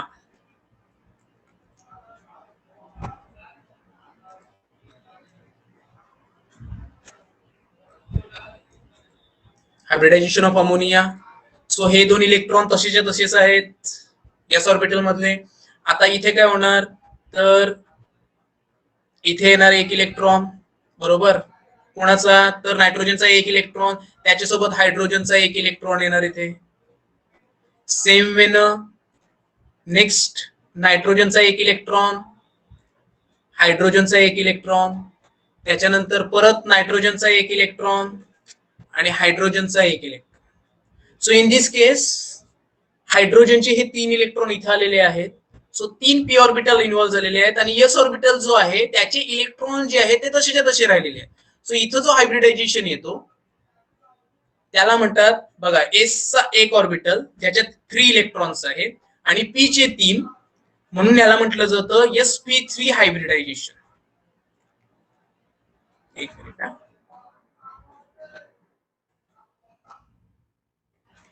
आता इथे sp3 हायब्रिडायझेशन आहे, बट हे जे इलेक्ट्रॉन्स तुम्हाला दिसत आहेत हे अमोनिया बनवण्यासाठी वापरले गेले नाहीयेत, हे फ्री आहेत आणि यालाच म्हटलं जातं but with 1 lone pair. Lone pair म्हणजे काय, तर 2 electron. So in ammonia 2 electrons are free. 2 electron हे फ्री राहिलेले आहेत. कशासाठी? कारण because they does not involve in the formation of a bond with hydrogen. So हे जे फ्री इलेक्ट्रॉन्स आहेत हे फ्री इलेक्ट्रॉन्स लोन पेअर म्हणून राहतात, while it has sp3 hybridisation. म्हणून अमोनिया लिहिताना आपण त्याच्यावर हे इलेक्ट्रॉन्स फ्री इलेक्ट्रॉन्स म्हणून दाखवतो, बरोबर. हे इलेक्ट्रॉन्स फ्री आहेत, लोन पेअर ऑफ इलेक्ट्रॉन. म्हणून अमोनियाचं जर तुम्ही स्ट्रक्चर बघितलं तर अमोनियाचा आपण स्ट्रक्चर असा लिहितो, H H आणि हे लोन पेअर आहेत हे आपण असे लिहितो आणि ह्याला आपण म्हणतो पिरॅमिडल. याचा स्ट्रक्चर कसा असतो? पिरॅमिडल असतो. का? कारण पिरॅमिड सारखा असतो बघा, तुम्ही चेक करू शकता. पिरॅमिड सारखा स्ट्रक्चर इथं तयार होतो. का? कारण loan pair of electrons available आहेत म्हणून. आणि हाच तो कन्सेप्ट असतो. आणि इथे जर तुम्ही चेक केलं तर ह्याचं हायब्रिडायझेशन येतं sp3. S पाहिजेच आणि P पाहिजेच मिनिमम हायब्रिडायझेशन लिहिताना. So ammonia has sp3 hybridization but with 3 lone pair of electron, one lone pair of electron and 3 bond pair. हे आहेत बॉन्ड पेअर बघा, हे आहेत तुमचे बॉन्ड पेअर. इथं बॉन्ड तयार झालेले 3 आणि ह्याला म्हणतो आपण लोन पेअर. लोन पेअर म्हणजेच काय? जे अनअवेलेबल आहेत ते lone pair. Okay, so lone pair आणि हे bond pair that is called hybridization of an ammonia. Structure आपण बघत नाही सध्या, बट हे तुम्ही लक्षात ठेवा आणि सगळे कन्सेप्ट असेच. ओके, तुम्ही सांगा आता थर्ड एक्झाम्पल कोणता घेऊ, मग आपण कॉम्प्लेक्स कडे बोलू. तुम्ही सांगा कोणता. आता एक मिनिट, मी तुम्हाला एक्झाम्पल दाखवतो. नवीन पाहिजे तर नवीन एक्झाम्पल घ्या, नाहीतर मग तुम्हाला हवं तर तुम्ही तो एक्झाम्पल घ्या. इथे एवढे एक्झाम्पल्स आहेत, तुम्ही सांगा कोणता एक्झाम्पल घेऊ हायब्रिडायझेशन काढण्यासाठी. निगेटिव्ह असेल तर निगेटिव्हचा घेतो, पण निगेटिव्हचा तुम्ही कन्फ्युज होऊन जाणार सध्या. सो निगेटिव्हचं मागे ठेवा. अजून आपण एक लेक्चर घेऊया ह्याच्यासाठी, निगेटिव्ह साठी हवं तर. चला आपण एक काम करू, आपण IF7 काढू. आपण दोन एक्झाम्पल घेऊ आता. एक IF7 घेऊ आणि एक घेऊ XCF4O किंवा XCOF4. हा एक एक्झाम्पल घेऊ आपण. सो हे दोन एक्झाम्पल मी तुम्हाला दाखवतो आणि I3 हे पण तसेच आहेत, पण आपण नेक्स्ट टाइम घेऊ, कारण हा कन्सेप्ट लगेच होणार नाहीये. नेक्स्ट एक्झाम्पल आपण जेव्हा घेऊ तेव्हा हे मायनसची एक्झाम्पल घेऊ आणि आपण त्याची जॉमेट्री काढायला शिकू. ठीक आहे, कारण मला लोन पेअर वगैरे त्याच्यामध्ये पण एक्झाम्पल अजून घ्यायला लागतील. सो आज जस्ट जनरल आपण एक्झाम्पल घेतोय. सो आता नेक्स्ट आपण डायरेक्टली 2 पार्ट करू आणि त्याच्यावरच मी घेतो. सो इकडे आपण एक्झाम्पल घेऊ IF7 आणि इकडे एक्झाम्पल घेऊ XCOF4. सो इथे सेंट्रल ॲटम आहे आयोडीन, इथे सेंट्रल ॲटम आहे झेनॉन. सो मला फर्स्ट पॉइंट सांगायचा, what is electronic configuration of iodine. Electronic configuration of iodine. Atomic number किती आहे बघा आयोडीनचं. आउटर मोस्ट सांगा, चालेल. आउटर मोस्ट सांगा फक्त. 53. ओके, आता ह्याच्यासाठी आपल्याला फक्त आउटर मोस्टच लागते, कम्प्लिटली लागत नाही. आता आउटर मोस्ट कशी काढायची 2 मिनिटात शिकवतो. 1 मिनिट. हा पिरियडिक टेबल समोर आहे. इलेक्ट्रॉनिक कॉन्फिगरेशन 2 मिनिटात शिकवतो, म्हणजे तुम्हाला अजून इंटरेस्ट वाटेल. सो बघा, हाच तो 1s ऑर्बिटल, हाच तो 2s, हा असतो आपला 2p ऑर्बिटल, बरोबर. किंवा इथं लिहा 1s, असं नका, असं नाही लिहत मी, असं लिहितो आपण. डायरेक्टली इकडे घेऊ. हाच तो 2p orbital. Okay, so 2p1, हाच तो 2p2, हाच तो 2p3 किंवा सॉरी असं पण नाही लिहा. 1 मिनिट, असं लिहा NP1, NP2, NP3, NP4, NP5 आणि हा NP6. N म्हणजेच काय तर पिरियड नंबर. N म्हणजेच काय तर तुमचा पिरियड नंबर. सो हाच तो फर्स्ट पिरियड, दिसत नसेल तुम्हाला, हाच तो फर्स्ट पिरियड, हा second, third, fourth, fifth, sixth आणि हा 7th. ओके, आणि हा असतो NS1 आणि हा असतो NS2. ओके, सो आता जर तुम्हाला आयोडीनची इलेक्ट्रॉनिक कॉन्फिगरेशन काढायची आहे 53, काही नाही डोकं चालवायचं. 53 कोणत्या पिरियड मध्ये येतो तर 5th पिरियड मध्ये येतो. म्हणजे N ची व्हॅल्यू किती येणार तर तुमची N ची व्हॅल्यू येणार 5. सो ह्याचं जनरल इलेक्ट्रॉनिक कॉन्फिगरेशन किती आहे तर NP5. हवं असेल तर परत लिहितो. ओके, आणि त्याच्या अगोदर कोण येतो तर NS2 येतो. सो आयोडीनची काय असणार तर जनरल असणार NS2 आणि NP5. का तर NP5 च्या अंडर हा येतो. आता N नंबर काय असणार, N म्हणजे तुमचा पिरियडचा number. So what is the outermost electronic configuration of iodine, that is 5s2 आणि 5p5. लक्षात ठेवायचं, सिंपल आहे. फक्त पिरियड नंबर टाकायचा यांच्या जागेवर. जर मला कोणी विचारलं, आपण अगोदर पी ऑर्बिटल्सच घेऊ, मला जर कोणी विचारलं की what is the electronic configuration of bismuth, okay, so मी अगोदर वर बघणार, बिस्मथ आहे NP3 आणि NS2. सो NS2 आणि NP3. आता N ची व्हॅल्यू किती आहे बिस्मथची, तर आहे 6. सो बिस्मथची आउटर मोस्ट इलेक्ट्रॉनिक कॉन्फिगरेशन येणार 6s2 आणि 6p3. तुम्ही चेक करू शकता ना, आपल्याला आउटर मोस्टच लागते इलेक्ट्रॉनिक कॉन्फिगरेशन ह्याच्यासाठी. ओके, तुम्हाला कोणती विचारली तुम्हाला तरी पण तुम्ही लिहू शकता ह्या सगळ्या केसेसमध्ये. जरी पण आता तुम्हाला फॉस्फरसची विचारली, ओके, सो फॉस्फरस बघायचं NP3 आणि NaS2. सो NS2 आणि NP3 फॉस्फरस बघतोय आपण. आणि फॉस्फरस कोणत्या पिरियड मध्ये येतो, तर थर्ड पिरियड मध्ये. म्हणून फॉस्फरसची outer most electronic configuration 3s2 आणि 3p3. लक्षात ठेवायचं, हे कन्सेप्ट आहे, बाकी काही नाही याच्यामध्ये. जर तुम्हाला झेनॉनची विचारली मी आता, चला सांगा मला, कोण सांगेल झेनॉनची electronic outermost electronic configuration झेनॉनची काय असेल? सांगा कोणीतरी. झेनॉन काय असेल? झेनॉनचं आहे, अगोदर चेक करा. जनरल इलेक्ट्रॉनिक कॉन्फिगरेशन काय आहे झेनॉनची, सांगा मला. हवं तर परत एकदा सांगतो, एक मिनिट.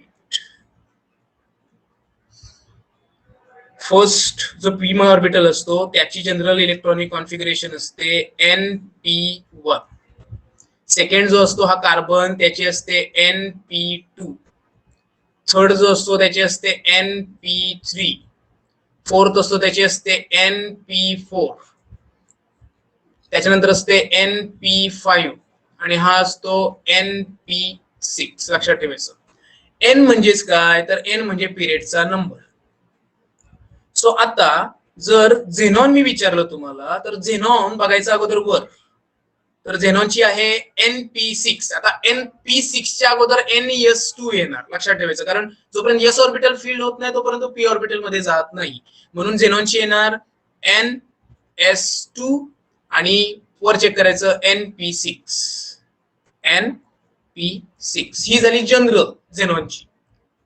मग आता N चा नंबर कुठून काढायचा, तर N चा बघायचं की हा जो पिरियड आहे, हा आहे फर्स्ट पिरियड, हा आहे सेकंड पिरियड, हा आहे थर्ड पिरियड, हा आहे fourth, fifth, six, 7. Periodic table content 18 groups and 7 periods. So xenon जो आहे हा फिफ्थ पिरियड मध्ये येतो, म्हणजेच N म्हणजे पिरियड नंबर. म्हणून झेनॉन जो आहे त्याची इलेक्ट्रॉनिक कॉन्फिगरेशन असणार 5s2 आणि 5p6. 5p6. सो तुम्हाला फक्त आउटर मोस्ट इलेक्ट्रॉनिक कॉन्फिगरेशनच लागते हायब्रिडायझेशन काढण्यासाठी. ओके, सो जर कळालं नसेल तर परत एकदा सांगा, मी परत एकदा सांगतो. बोला, समजत नसेल तर परत विचारा, मी रिपीट करतो. ठीक आहे, हे मी परत सगळं रिपीट करतो. बघा,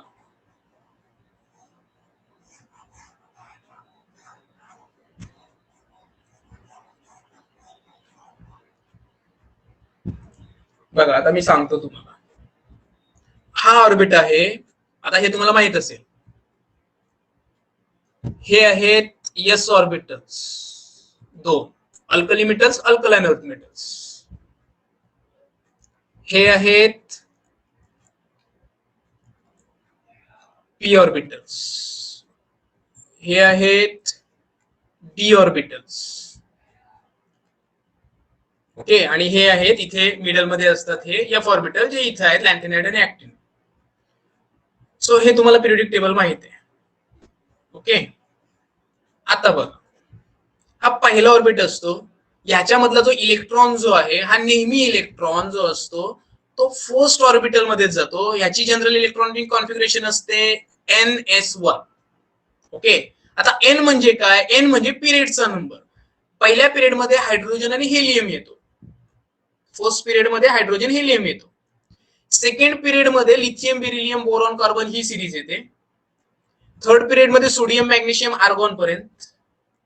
फोर्थ पिरियड मध्ये पोटॅशियम टू क्रिप्टॉन, नंतर रुबिडिनियम टू झेनॉन, त्याच्यानंतर सेसियम टू रेडॉन, आणि त्याच्यानंतर फ्रॅन्शियम टू ऑजेसियॉन हा 7th पिरियड मध्ये येतो. ओके, हा हे पिरियड नंबर आहे.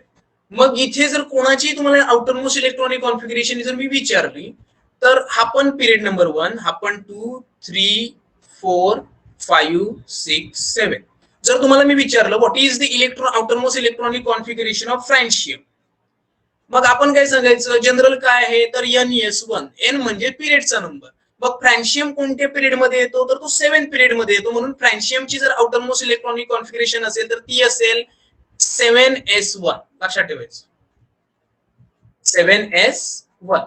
सेसियमची इलेक्ट्रॉनिक कॉन्फिगरेशन आउटरमोस्ट तर 6S1, रिपिडेनियमची 5S1, पोटॅशियमची 4S1, सोडियमची 3S1, लिथियमची 2S1 आणि हायड्रोजन आपल्याला माहितच आहे दॅट इज 1S1.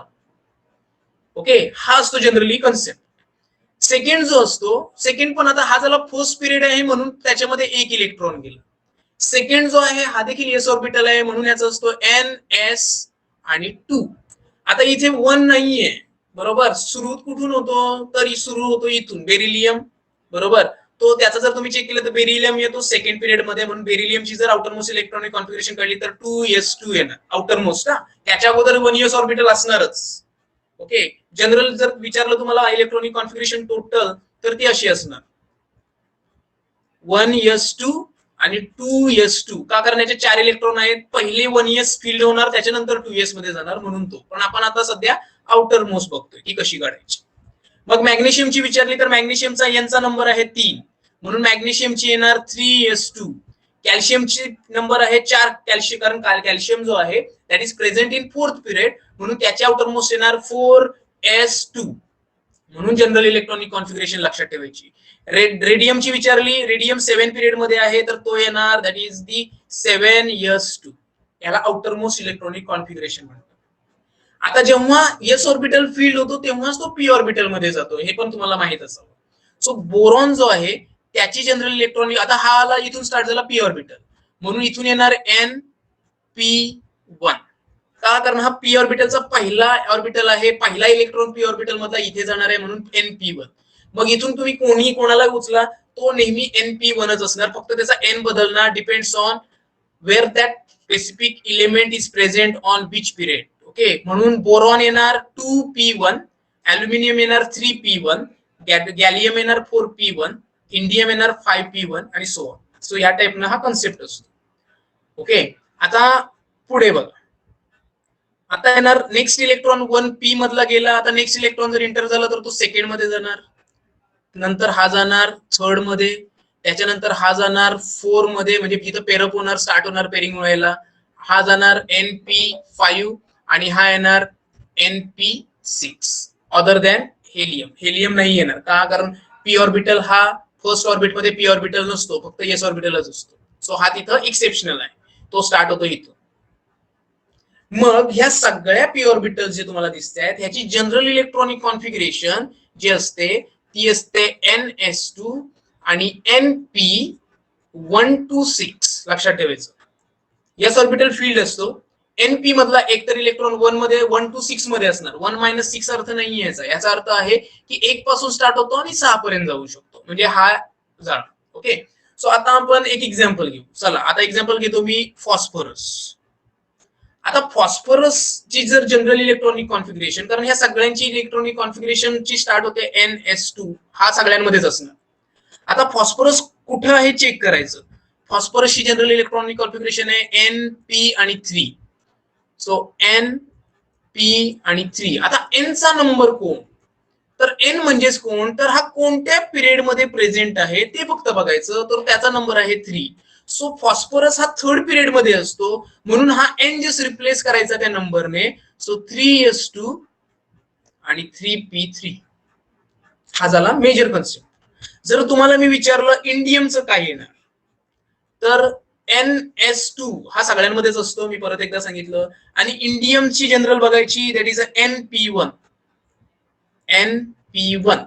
आता इंडियम कोणत्या पिरियड मध्ये येतो तर तो येतो 5th पिरियड मध्ये म्हणून त्याची होणार 5S2 आणि 5P1.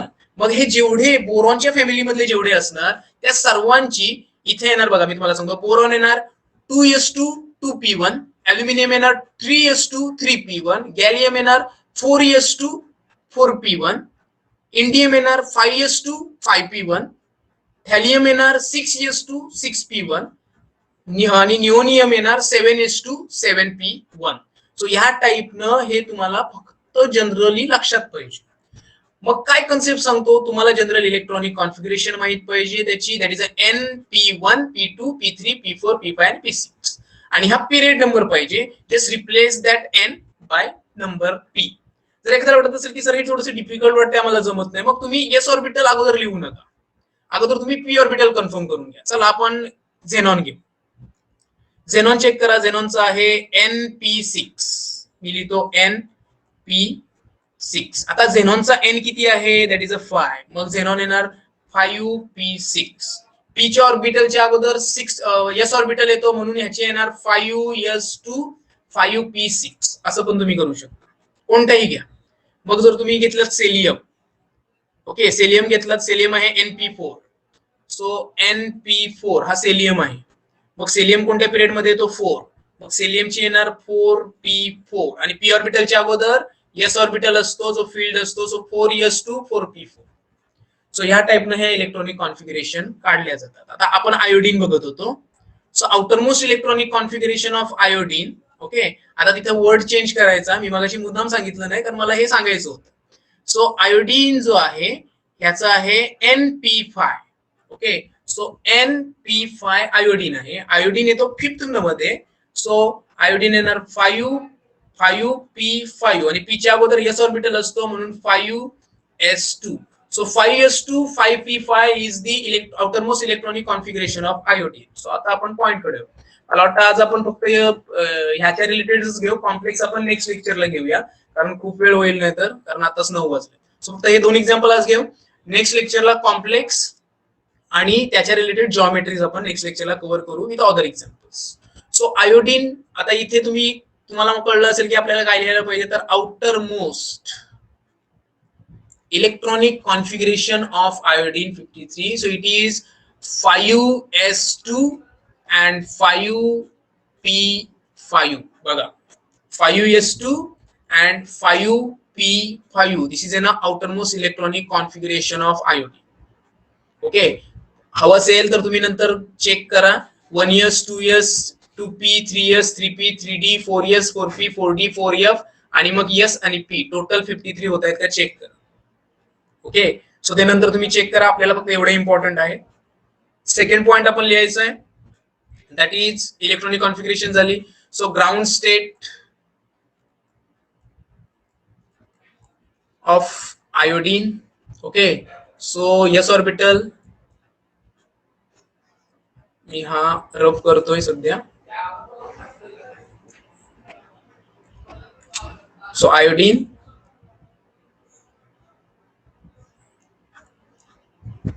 so this is in a 5s and this one is in a 5p. so S orbital इथं फील्ड आहे. p ऑर्बिटल मध्ये बघा 5 इलेक्ट्रॉन आहेत. फर्स्ट इलेक्ट्रॉन इथं लिहिणार, सेकंड इलेक्ट्रॉन मी इथं लिहिणार, थर्ड इलेक्ट्रॉन इथं लिहिणार, फोर्थ इलेक्ट्रॉन येणार इथे, फिफ्थ इलेक्ट्रॉन येणार इथे. 5s आहेत, सो मी या टाइपनं हा कव्हर करून घेणार. सो 5s आणि 5p. आता येणार next point, that is the most important point, that is the excited state of iodine. So now only one electron is available. Okay, 1 minute. So now only one electron is available and we required 7 electrons for formation of IF7. So आता एखादा म्हणेल की sir इकडे ऑर्बिटलच नाहीये, पण लक्षात ठेवा S orbital 5 मध्ये असतो, p ऑर्बिटल असतो आणि d पण असतो. ओके, सो तेवढं एक लक्षात ठेवा, तेवढं विसरायचं नाही. सो d ऑर्बिटल मध्ये 5 असतात. So 1 2 3 4 and 5 and this is an sp. So हा झाला 5s, हा झाला 5p आणि हा झाला 5d. सो आपल्याला 7 अवेलेबल करायचे, 7. सो आपल्याजवळ 1 अवेलेबल आहे, मग हा पण मला शिफ्ट करायला लागेल, हा पण शिफ्ट करायला लागेल आणि इकडचा हा पण शिफ्ट करायला लागेल, तेव्हा टोटल 1 2 3 4 5 6 आणि 7 होणार. सो इथे S ऑर्बिटल मधला 1 इलेक्ट्रॉन राहणार, मी 1 इलेक्ट्रॉन इकडे शिफ्ट करतो, बरोबर. त्याच्यानंतर बघा मी आता काय करतो, अगोदर तुम्हाला दाखवतो. हा इलेक्ट्रॉन अवेलेबल आहे तसाच लिहिला. एस ऑर्बिटल मधला एक इलेक्ट्रॉन मी इथं लिहिला, एक इलेक्ट्रॉन आपण पुढच्या ऑर्बिटल मध्ये शिफ्ट केला, तो इथं गेलेला आहे. पी ऑर्बिटल मधला एक इलेक्ट्रॉन राहिला, दुसरा इलेक्ट्रॉन नेक्स्ट ऑर्बिटल मध्ये शिफ्ट केला आपण. त्याच्यानंतर इथे 2 इलेक्ट्रॉन आहेत, एक इलेक्ट्रॉन राहिला, नेक्स्ट तो इलेक्ट्रॉन होता तो आपण काय केला, शिफ्ट केला. So 1, 2, 3 electrons are shifted to d orbital for the formation of this IF7. So now 1, 2, 3, 4, 5, 6 and 7 electrons are available for formation of an IF7. So last point, that is the hybridization. Hybridization of IF7 किंवा तुम्ही त्याला म्हणू शकता formation of IF7. Okay, so p orbital हा s orbital, then p orbital चे 3, okay, आणि d orbital मध्ये 5 होते, त्या 5 मधून 3 इलेक्ट्रॉन आता अवेलेबल झालेले आहेत, त्याच्यामध्ये 1, 2, 3, 4 आणि 5. Okay, so now this is 1 electron, okay, of s orbital. एक f आला, f चा एक इलेक्ट्रॉन इथे आला. ओके, मी अगोदर हाफ ऑफ इलेक्ट्रॉन हे लिहून ठेवतो. 1, 2, 3, 4, 5, 6 and 7. So these are the 7 electrons from iodine. आता काय होणार, तर 1 इलेक्ट्रॉन आपण F चा इथे लिहिला, सेकंड फ्लोरीन येणार इथे, थर्ड येणार इथे, फोर्थ येणार इथे, फिफ्थ येणार इथे, सिक्स्थ येणार इथे आणि सेव्हन्थ येणार इथे. सो नाउ जर तुम्ही चेक केलं तर S ऑर्बिटल 1 आहे, ह्या बॉन्ड हा IF7 बनवण्यासाठी S ऑर्बिटल 1 आहे, S ऑर्बिटल मध्ये एक इन्व्हॉल्व झाला, P चे 3ही इन्व्हॉल्व झाले, दॅट इज अ P3. आणि out of 5 orbital 3 orbitals of d orbitals are involved. So this is called as an sp3d3 hybridization.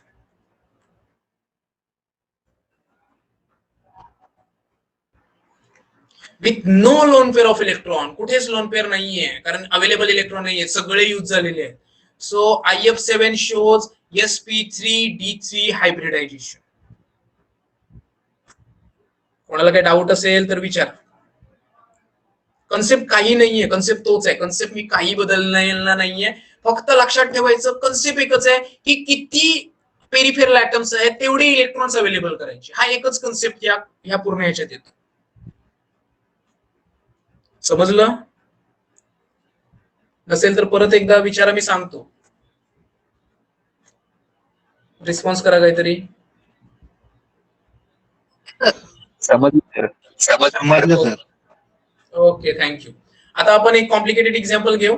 Next लेक्चरला आपण कॉम्प्लेक्स हायब्रिडायझेशन बघू, जॉमेट्री बघू आणि जे निगेटिव्हली चार्ज आहेत त्यांचं पण बघू. ठीक आहे, एक शेवटचा एक्झाम्पल, मग आपण आजचा लेक्चर स्टॉप करू. ठीक आहे, so last example, that is, कारण हा एक्झाम्पल का घेतोय तुम्हाला कळेल, XeO okay. So what is the outermost electronic configuration of xenon, कोण सांगेल मला?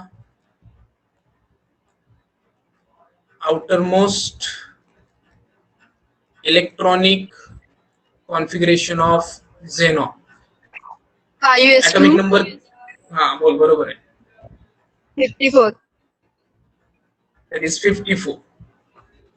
That is 5s2 5p6. and 5p6, right? Okay, because xenon is present in fifth period, okay, and it is under np6, बरोबर. So n चा number इथं आलेला आहे 5, त्याच्या अगोदर s ऑर्बिटल लिहिला, so 5s2 5p6. Second point, that is the ground state of xenon. Okay, so ground state of xenon is, that is a 5s, okay, and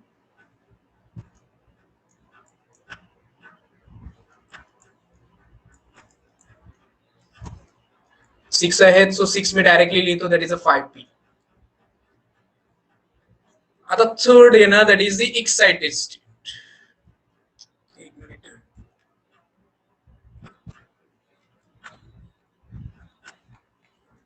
xenon. So आता excited state म्हटल्यानंतर आपल्याकडे available एक पण नाहीये, आपल्याला available करायचे आहेत electrons. Okay, so आता बघा, मी थोडस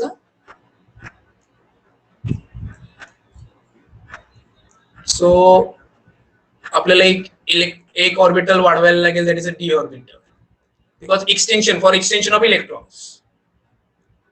सो बघा, आता आपल्याला अवेलेबल किती करायचे आहेत, मी अगोदर सांगतो तुम्हाला. आपल्याला अवेलेबल किती करायचे आहेत, कोण सांगेल मला? तुम्हाला काय वाटतं, किती इलेक्ट्रॉन्स अवेलेबल करायचे आहेत? 6. Why 6? Oxygen has 2 bonds. राईट. ऑक्सिजनची व्हॅलेन्सी 2 असते.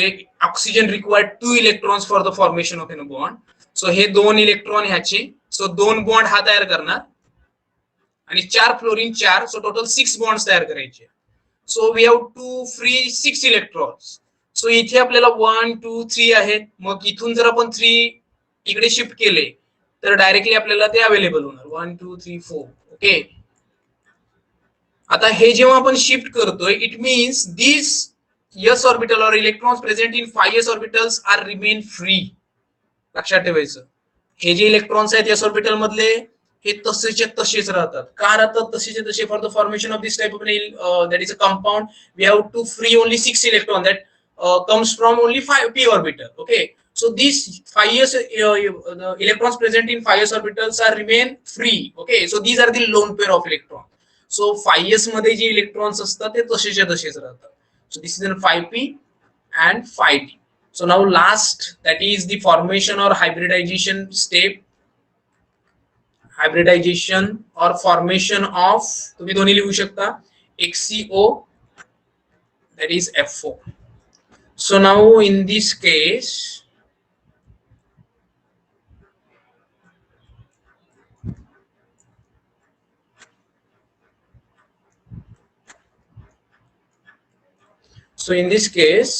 these 2 electrons are remain as it is. Okay, आणि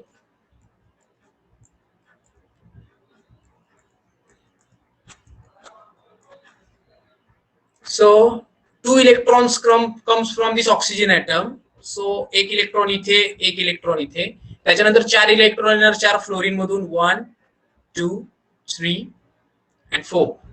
Okay, so in this case hybridization is similar as IF7, that is the 1s P3 and D3 hybridization. It's hybridization but with one lone pair. लक्षात ठेवायचं, एक lone pair आहे हा sp3 hybridisation with one loan pair. आणि ह्या lone pair मुळे काय होतं तर स्ट्रक्चर बदलतो, जॉमेट्री बदलते. ओके, सो एवढं एक लक्षात ठेवायचं. So XC double bond O आणि लोन पेअर ऑफ इलेक्ट्रॉन्स असतात असे खाली, आणि 4 फ्लोरीन ह्या टाइपनं ह्याला अटॅच असतं. So this is called as a geometry. So this is all about the hybridization of a covalent compounds. So